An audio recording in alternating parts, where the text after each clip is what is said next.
नमस्कार, मैं हूं रचा। अगर आपकी हिंदी अच्छी नहीं है, आपकी हिंदी व्याकरण पे आपकी पकड़ समझ अच्छी नहीं है, तब भी आपकी हिंदी अच्छी की जा सकती है अगर कुछ बातों का ख्याल रखें तो आइए जानते हैं कि बिना अपनी हिंदी पे पकड़ बनाए हुए, बिना अपनी हिंदी ग्रामर पे पकड़ बनाए हुए अपनी हिंदी कैसे सही और अच्छी कर सकते हैं।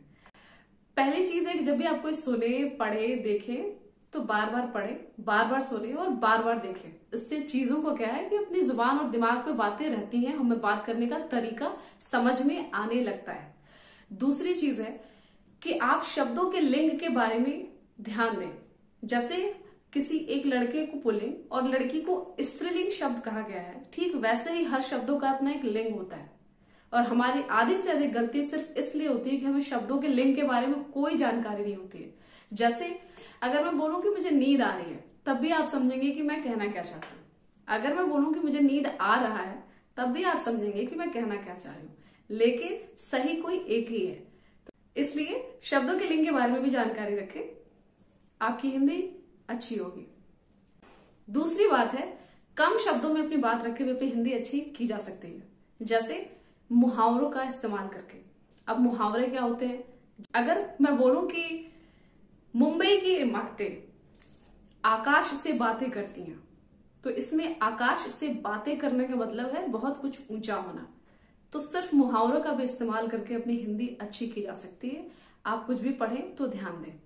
तीसरी चीज है, आप शब्दकोश पे अपनी पकड़ बनाएं और अपनी बातों में जहां हिंदी में बात करते करते कहीं इंग्लिश के शब्द आप इस्तेमाल करते हैं, उसे हटाकर हिंदी के ही शब्दों का इस्तेमाल करें। आपकी हिंदी वैसे भी अच्छी होगी। जैसे अगर आप शब्दकोश पे पकड़ बनाते हैं तो आपको ये ध्यान होगा कि किन शब्दों के लिए, किन बातों के लिए कैसे शब्द हम इस्तेमाल कर सकते हैं। अगर आप कुछ सुनने और पढ़ने से अपने शब्दकोश पे अपनी पकड़ बनाते हैं तो आपकी हिंदी यूं ही अच्छी होगी, क्योंकि आपके पास किसी एक बात को कहने के लिए कई सारे शब्द होंगे और इन्हीं शब्दों का इस्तेमाल आप अपने बातों में करके अपनी हिंदी अच्छी कर सकते हैं। और इसी शब्दकोश की वजह से जब आप अपनी बात करते हुए इंग्लिश शब्दों का इस्तेमाल करें तो उसे हटाकर हिंदी में बोलने की कोशिश करें। जैसे अगर आपको बोलना हो कि मेरे पास टाइम नहीं है, तो इसे टाइम के बजाय मेरे पास वक्त या समय नहीं है कहना शुरू करें। आपकी हिंदी यहां भी अच्छी होगी। या फिर आपको कहना हो कि मुझे उस पर डाउट है, तो डाउट के बजाय शक है, शंका है या संशय है कह सकते हैं। शब्दकोश का यही फायदा होता है और हिंदी यहीं से अच्छी होती है।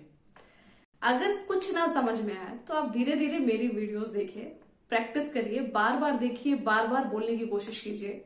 हिंदी तो अच्छी होगी ही और जरूर अच्छी होगी। धन्यवाद।